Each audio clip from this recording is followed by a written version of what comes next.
People like you don't belong here, Victoria Blake shouted, then slapped Maya Johnson across the face in front of dozens of onlookers dining that evening. Maya froze. The dazzling elegance of the Palm Court, the most expensive restaurant in Manhattan, suddenly turned ice cold. Not a single person spoke. No one stood up. Only silent, contemptuous glances slid over the black woman as if she truly didn't belong here. Victoria lifted her chin, believing she had taught a lesser woman a lesson. But in just a few seconds, the name Maya Johnson would make the entire room fall silent. Because Maya wasn't just a guest, she was the wife of billionaire Daniel Carter, a woman who could strip Victoria of everything with a single phone call. If you've ever witnessed injustice like this, drop a comment. What do you think Maya should do next? Hit follow and share your prediction now. Maya Johnson, grown up in Atlanta, in a neighborhood where rent was late more often than not. Her childhood was marked by second-hand books and discount clothes, but also by a mother who never let go of hope. That background never left her. It shaped the calm strength in her eyes and the quiet dignity in her movements. Tonight, she chose a plain white dress. Cotton, soft, without sequins or luxury. To others in Manhattan, it might look inexpensive. To Maya, it felt like herself. Clean, simple, unpretentious. She wanted to walk into the Plaza Hotel as the woman she truly was, not as a performance. Her reflection in the mirror had shown a young woman who looked out of place in the world she had married into. Yet, she whispered to herself, "This is who I am. If that is not enough, then nothing else will be." The white dress carried the memory of her roots. It reminded her that wealth could change surroundings, but not identity. And as she smoothed the fabric over her knees, Maya knew that whatever happened tonight, she would rather be uncomfortable in truth than glamorous in disguise. Daniel Carter was 35. Born into comfort, educated at Stanford, he had built a company that changed the way businesses stored data. In Silicon Valley, people spoke his name with respect. Investors trusted him. Competitors feared him. Reporters called him the quiet giant of technology. At 6'2", Daniel carried presence without effort. His green eyes hinted at a mind always moving 2 steps ahead.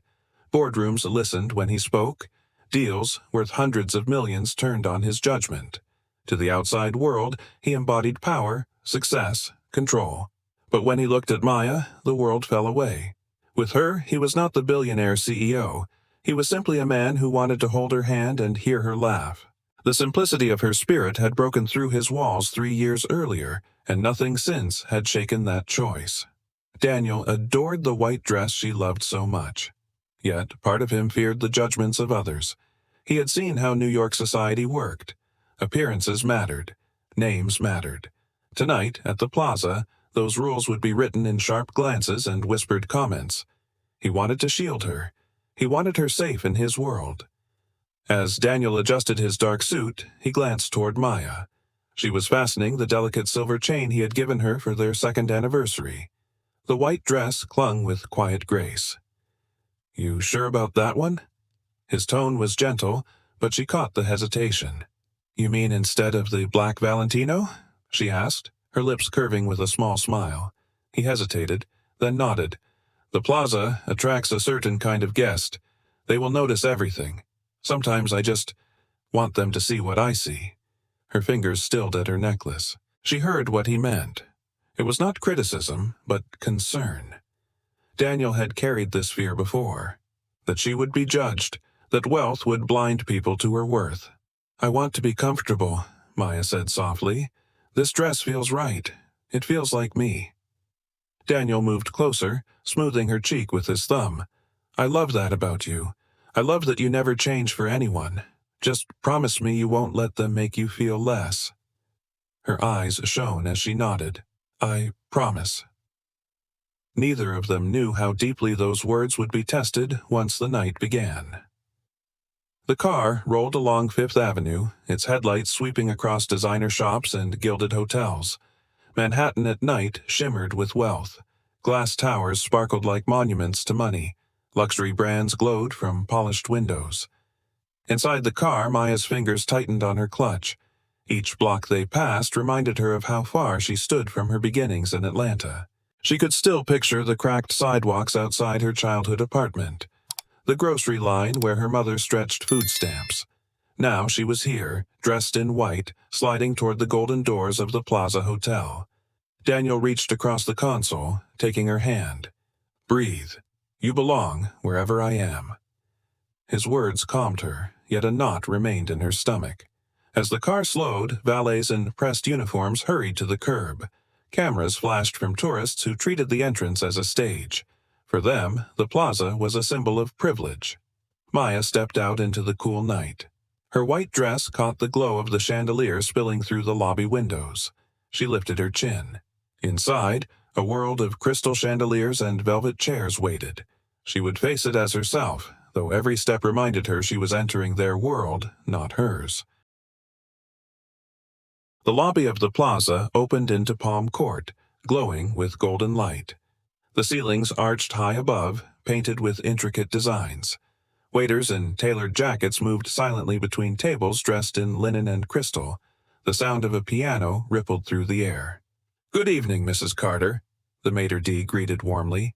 He led them toward a table reserved in the center of the room. At the mention of Daniel's name, heads turned. Some eyes flicked to Maya's white dress, then away again. A woman in pearls raised a brow. A man whispered to his companion, lips curling as if in amusement. The message was quiet, but sharp. She was being measured. Maya felt the weight of those glances. Each step toward the table pressed against her ribs. She sat down, smoothing her skirt, refusing to shrink. Daniel leaned close, voice soft. "Ignore them. You're the most beautiful woman in this room." She smiled faintly, though her chest tightened. Beauty was not the point. Respect was. And she could already feel how fragile it would be here. Crystal clinked. Laughter rose from another table, but in her corner of Palm Court, silence hummed like a warning. The waiter poured water, set down menus, and withdrew. Maya lifted her glass, grateful for the simple motion. Daniel's phone buzzed on the table, lighting with a foreign number. He glanced at the screen, frowning. "Tokyo office. It's the merger. I have to take this." Her smile stayed steady. "Go. I'll be fine." He touched her hand, reluctant. 5 minutes. No more. Then he rose, moving toward the marble bar where noise would mask his voice. Maya watched him leave, his tall figure merging into the background of tailored suits and sequined gowns. Alone now, she became aware of the silence at her own table. No conversation to shield her. No presence to prove her place. She sipped water, eyes drifting over the room. Couples in designer clothes leaned close over oysters and champagne. A senator she recognized from television laughed with a film producer near the windows. And then she noticed it. One pair of eyes fixed on her, cold, assessing, unblinking. Across the room, a woman in a red dress was staring. The kind of stare that stripped, judged, condemned. Maya's fingers tightened on her glass. She knew that look. She had seen it before, and it never ended well. Maya felt the stare grow heavier. Then the woman in red rose from her table. Every movement carried authority, as though the room belonged to her. Her dress was a bold crimson, fitted perfectly, drawing attention the way a warning flare does in the night. Diamonds flashed at her wrist with each step. She walked directly toward Maya, her heels clicking against the marble floor in sharp, steady beats. Conversations quieted. Heads turned. People recognized her. Victoria Blake. Known in Manhattan for her money, her charity galas, her influence. A woman who had built her life on control. Victoria stopped at Maya's table. She looked down, eyes sweeping over the white dress, the simple chain, the modest shoes. The silence stretched, cold and deliberate. In that silence, Maya felt the contrast. White against red, simplicity against display. Two women from opposite worlds, facing each other in the glow of chandeliers. Victoria's lips curved into a thin smile, but her eyes carried no warmth. They carried judgment, the kind that made strangers shrink. Palm Court held its breath. Victoria leaned closer, her voice smooth but edged with steel. "Excuse me," she said, loud enough for nearby tables to hear. "There must be some mistake. You've taken the wrong seat." Maya blinked once, steadying her breath. "No mistake. I'm waiting for my husband." Victoria's brow arched. Your husband? She glanced around as if to find this invisible man. Strange. I don't see him. Her words carried the tone of someone stating a fact, not asking a question. The intention was clear, to place Maya in the role of intruder. Whispers flickered across the room. A waiter froze mid-step, watching. A couple near the window leaned in, curious. Maya sat straighter. Yes, he stepped out to take a call. He'll be back. The smile on Victoria's lips widened, sharp as glass. How convenient. The weight of her sarcasm pressed into Maya's chest. It was not a question of whether Maya belonged here. It was a declaration that she did not. And, in that moment, Maya realized the woman in red had no intention of leaving her alone. This was the beginning of something cruel. Victoria's eyes traveled over Maya again, slower this time, deliberate. She tapped one manicured finger on the white fabric of the dress. Target? She said lightly, though her voice carried to half the room. Maybe Macy's clearance rack? A ripple of laughter broke from a nearby table. Soft, nervous, but enough to sting. Maya's cheeks warmed. She held the edge of the table to keep her hands from trembling. Victoria tilted her head, the diamonds in her earrings catching the light. Do you know what it costs to sit here? What the wine alone costs? Sweetheart, dresses like that don't usually make it past the lobby. Every word was calculated, not shouted, but spoken with the confidence of wealth. It was the language of exclusion, sharpened to wound. Maya's throat tightened. Memories of her past pressed in, counting coins with her mother, avoiding pitying looks from neighbors. She thought she had left that behind, but here it was again, dressed in red, speaking in a voice that carried over crystal glasses and polished silver. The humiliation burned, but beneath it something else stirred, a stubborn strength she had carried since childhood. Maya lifted her chin. Her voice was quiet, but it carried clear enough for the listening tables. Clothes don't define worth, she said, and they don't give anyone the right to judge. For a moment, the room hushed. The words were simple, but they cut through the performance.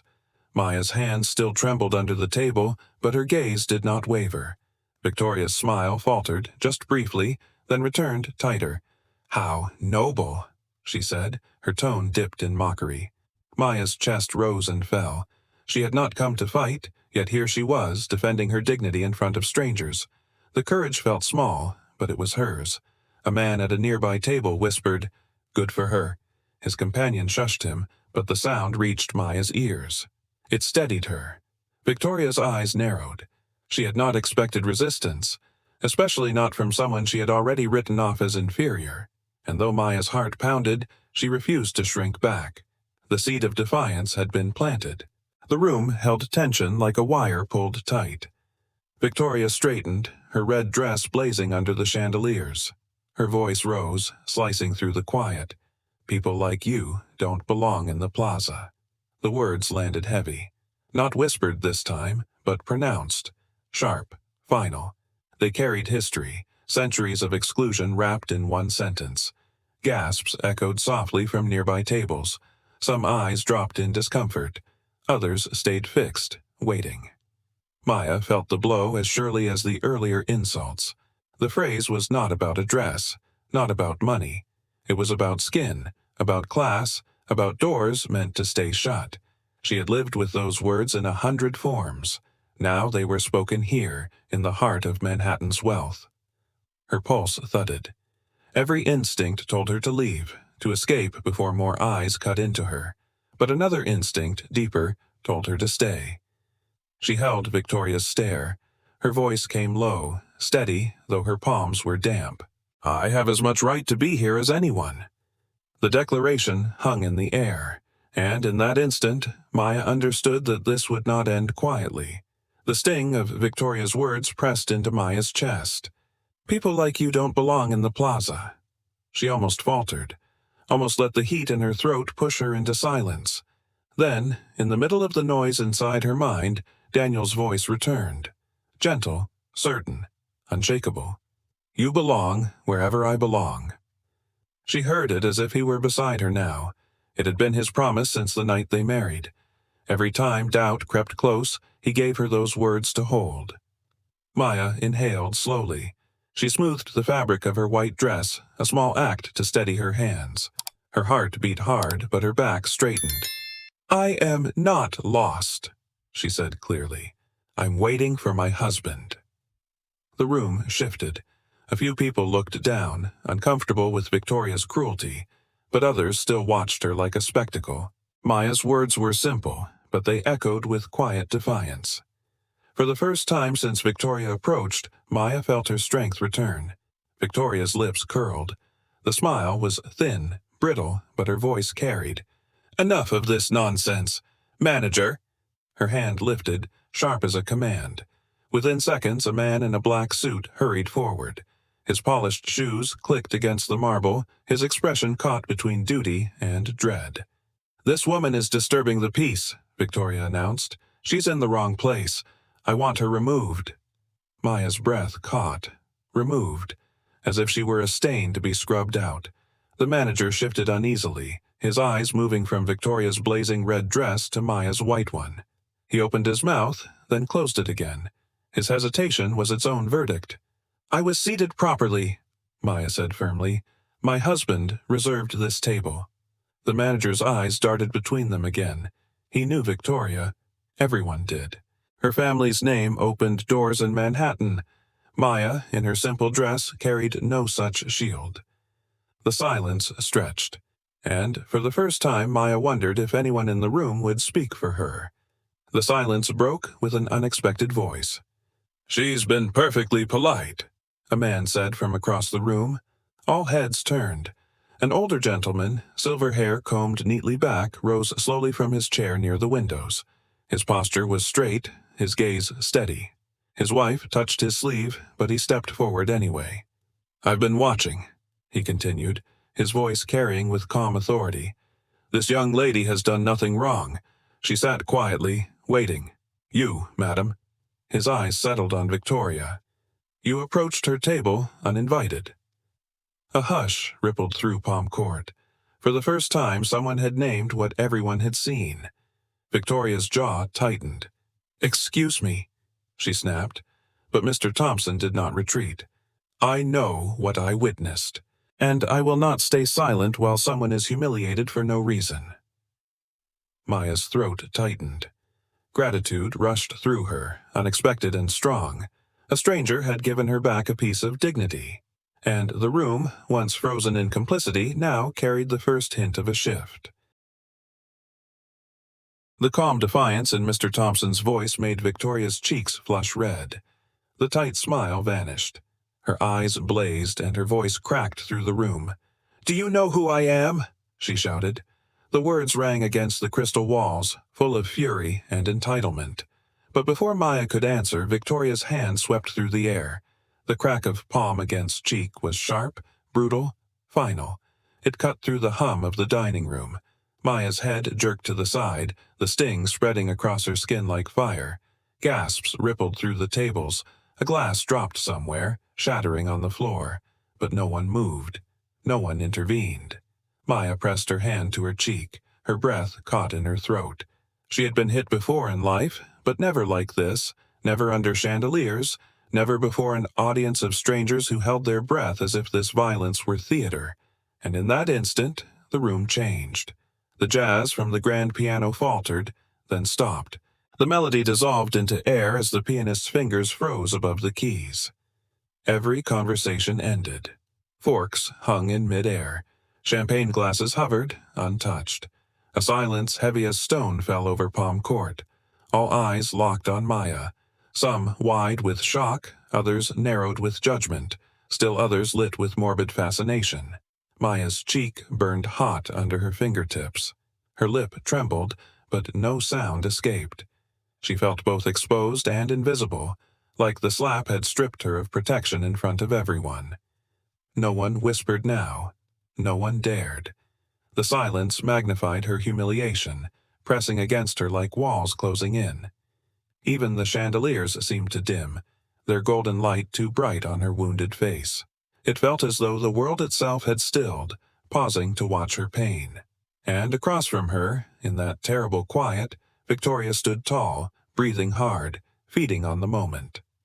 Victoria lifted her chin, chest rising and falling with the satisfaction of victory. Her manicured hand lingered in the air a moment longer before she lowered it, smooth and deliberate. "There," she said, her voice slicing through the silence. "Now you know your place?" The words echoed with venom.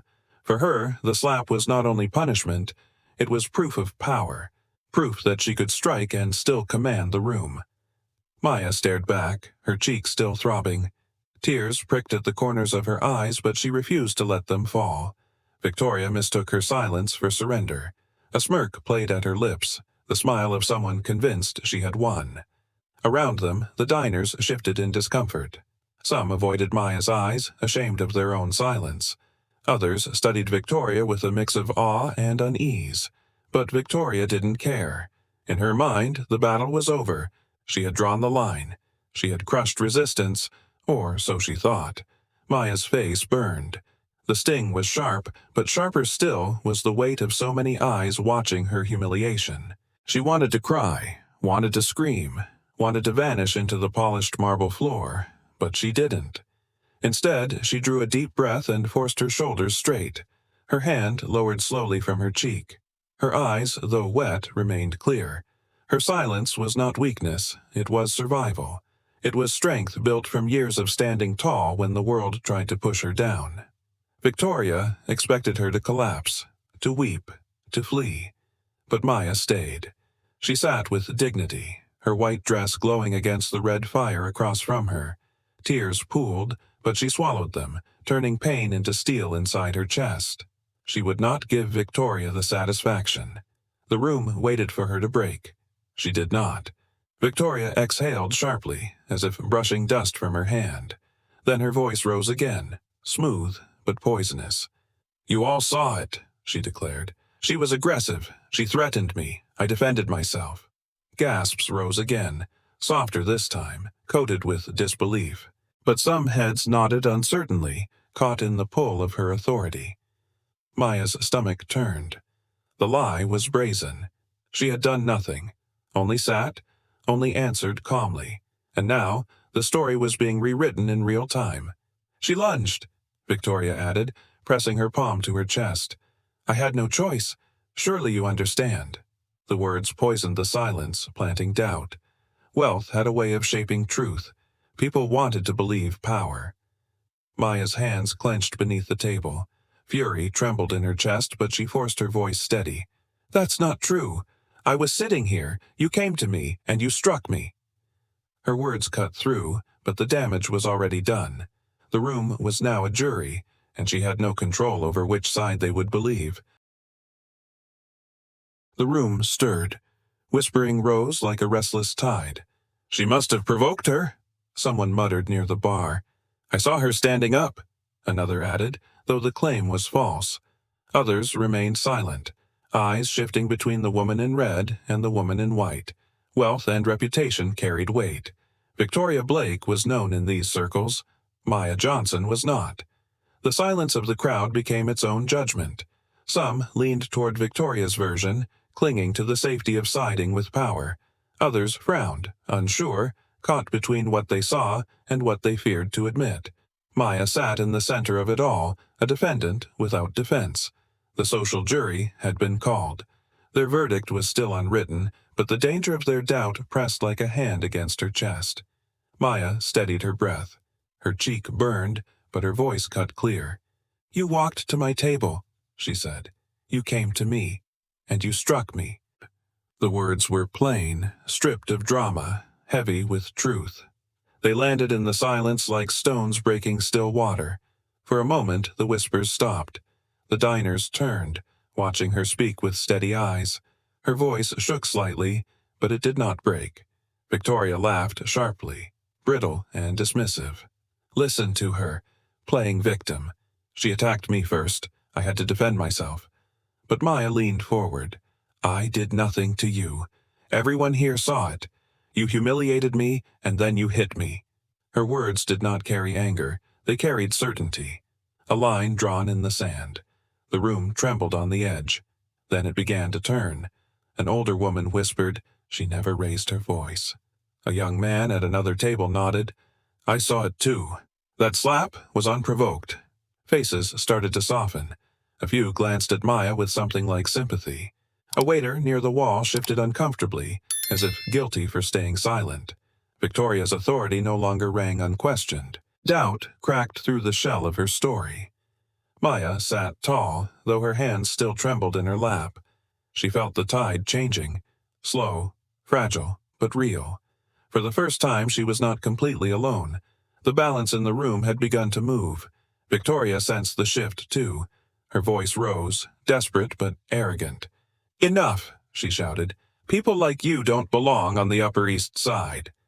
The words exploded across Palm Court. Harsh, unmasked, dripping with contempt. This time, no one could mistake the meaning. A hush followed, heavier than before.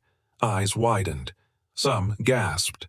Racism was rarely spoken aloud in this room of polished wealth.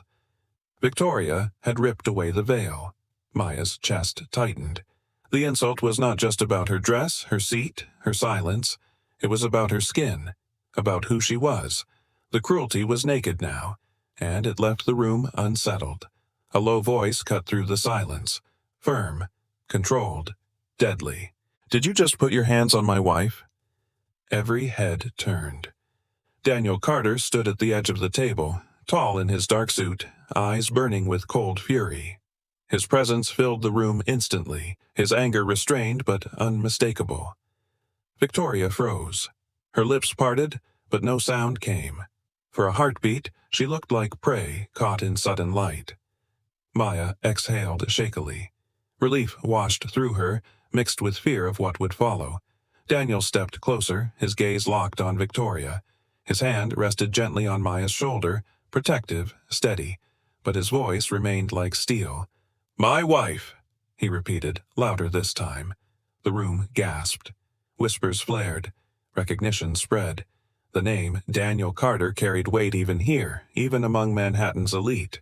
And in that moment, Victoria Blake realized she had made a mistake she could never erase. The name hit Victoria like a thunderclap. Daniel Carter. Her confident stance collapsed in an instant. The red dress that once blazed with power now looked fragile under the chandelier light. "Your wife?" she stammered, voice cracking. Daniel's hand stayed firm on Maya's shoulder. "Yes, my wife, Maya Johnson Carter." Gasps broke out around the room. Diners fumbled with their phones, whispers spreading like fire. "Daniel Carter, Silicon Valley, the tech billionaire." Victoria's breath faltered. Her mind raced. She had mocked a stranger. No, worse. She had struck the wife of a man whose name opened doors across the country. Her painted smile faded, leaving pale skin beneath her powder. She reached for the back of a chair to steady herself. The humiliation she had planned for Maya now wrapped itself around her. For the first time, Victoria was no longer the predator. She was prey. Daniel's voice dropped lower, but every word carried. "Do you know who you raised your hand against? Let me tell you who my wife is." His eyes swept the room. Silence tightened as he spoke. Maya was born in Atlanta. She grew up in a small apartment, raised by a mother who worked 3 jobs to keep food on the table. Maya worked at 14, at a diner. At 16, she cleaned laundromats on weekends. At 19, she was still helping pay rent while studying for exams. He paused, the fire in his voice rising. And she graduated. Not with excuses, not with handouts, with honor, with courage. And instead of chasing wealth, she chose to serve, teaching children who had nothing. That is the woman you thought was beneath you. Maya's throat tightened. The diners stared, their expressions shifting from doubt to awe. Daniel's arm circled her shoulder protectively. "She is worth more than every jewel in this room, and she is my wife." Maya touched Daniel's hand gently, grounding his fury. Her voice, though soft, carried into the stillness. "I don't want revenge," she said, "but actions have consequences." Victoria lifted her head slightly, desperate hope flashing in her eyes. Maya continued, steady now. "If you want forgiveness, it won't come from words alone. You will spend 6 months doing community service. You will see children who struggle every day the way I once did. You will look them in the eye and learn dignity cannot be measured by money." The words struck deep. Victoria's lips parted, but no answer came. Maya straightened. This isn't about me being Daniel Carter's wife. This is about what is right. You tried to strip away my worth. Now you will learn the worth of others. Her calmness was sharper than any slap. For the first time, Victoria's arrogance cracked into fear. For a moment, silence lingered. Then, soft, hesitant applause. It began with Mr. Thompson, his weathered hands clapping once, twice. His wife joined. Then a young man at the far table. Soon a ripple spread across Palm Court. Not thunderous, but steady, sincere. The sound filled Maya's ears. Not pity, respect. She felt tears sting, not from humiliation this time, but from relief. For years she had carried her worth quietly, often unseen.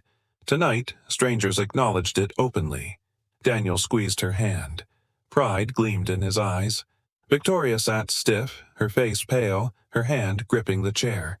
Each clap echoed her defeat. But Maya did not smile. She only breathed, allowing herself to feel the strength of the moment. For the first time that night, she did not feel small.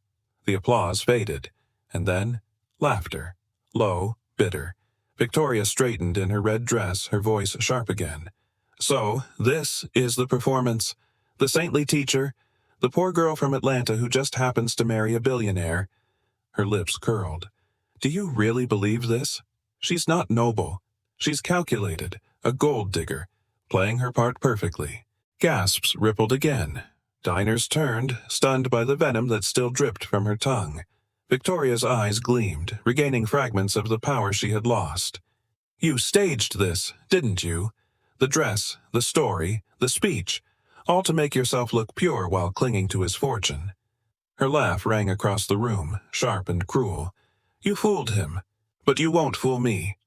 Maya's chest clenched, not because the words were true, but because they pierced where she was most fragile, her deepest fear. The room, once warm with sympathy, shifted again into uneasy silence. The battle was not over. Victoria's words clawed at Maya's chest. Gold digger. Performance. Pretend. Maya's breath caught. For a moment she could no longer hear the clinking glasses or the shifting chairs. All she could hear was her own pulse pounding in her ears. Her voice came out small, cracking. Maybe she's right. Maybe I don't belong here. Daniel turned sharply. Maya, no.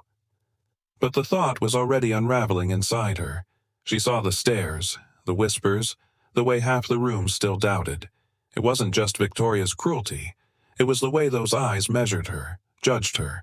She folded her arms against herself, as if holding her own body together.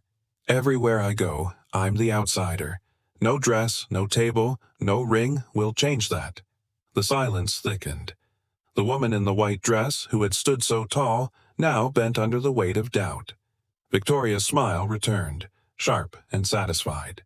Daniel reached for Maya's hands, gripping them tightly, refusing to let her drift away. His voice broke, urgent and raw. Don't let her destroy us. Maya, look at me. She lifted her tear-filled eyes to his. We've built 3 years together. Every smile, every fight, every night falling asleep in the same bed. It was real. Don't throw it away because of her. He shook his head fiercely. You don't need to prove anything to them. Or to her. You only need to know what we know, that we chose each other. Maya's lips trembled. But they'll never believe it. Daniel pressed her hand to his chest. Then let them doubt. Let them whisper. I don't care. What matters is us. Don't let her win by taking that from us. His plea hung heavy in the air, desperate, vulnerable. The diners watched, no longer spectators to a scandal, but witnesses to a love under siege. The dam inside Maya finally shattered. Tears streamed down her face, raw and unrestrained. Her voice cracked with the weight of years unspoken. I'm so tired, Daniel. Tired of proving I'm enough. Tired of walking into rooms and waiting for someone to remind me I don't belong. Tired of fighting to be seen as more than a mistake. Her body shook as the words spilled out, unstoppable. I've carried this since Atlanta. I thought marrying you would change it. That love would be enough. But every glance, every whisper, every test, it never ends. Daniel's eyes burned. Not with anger now, but with grief at her pain. He pulled her close, but she pushed slightly against his chest, needing to finish. I love you, but love shouldn't feel like a battle I fight every single day. The room was silent. Not even Victoria smirked now. Maya's breakdown was too real, too human to ignore. Daniel, shaken, pulled out his phone.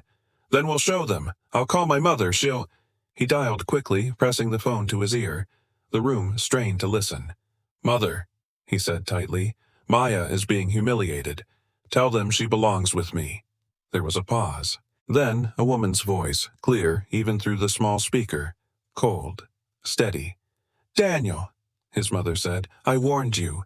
That girl is not one of us. She will never be accepted in this society. Maya froze.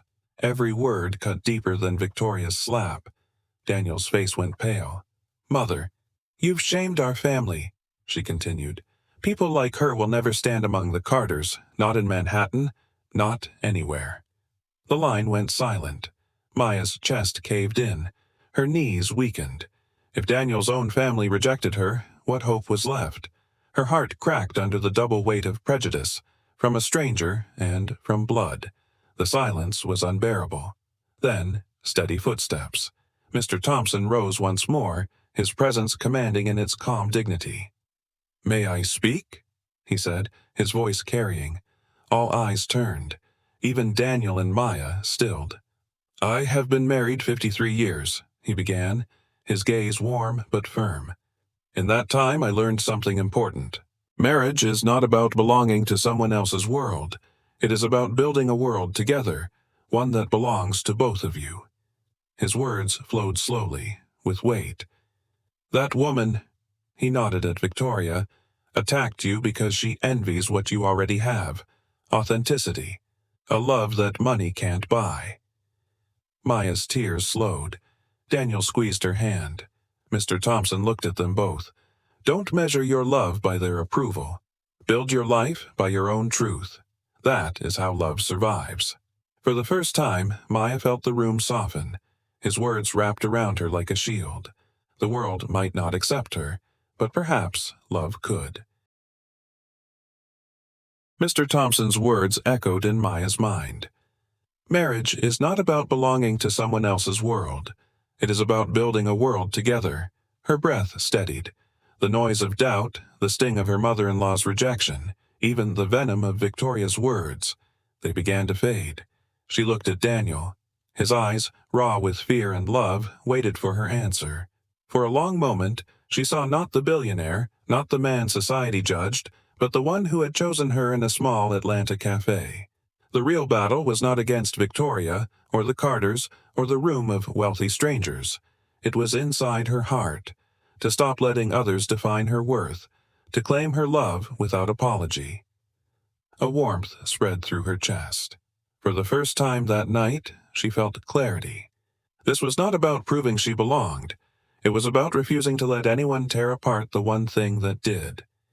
Maya straightened, her white dress glowing beneath the chandeliers. The decision was already made. Maya lifted her chin, eyes wet but steady.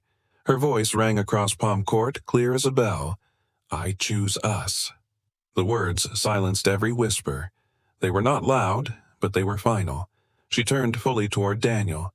I choose our love, our life, our future, and I choose to stop caring what people like her think of me. Relief exploded across Daniel's face. His jaw trembled, his eyes brightened with hope breaking through despair. He reached for her, pulling her into his arms as if he'd nearly lost her forever. Applause began again, stronger this time. Diners rose to their feet. They weren't clapping only for Maya. They were clapping for the victory of love over fear.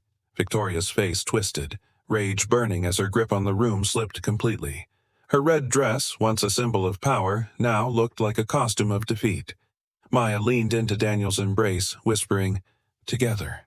And he answered, fierce and soft at once, "Always."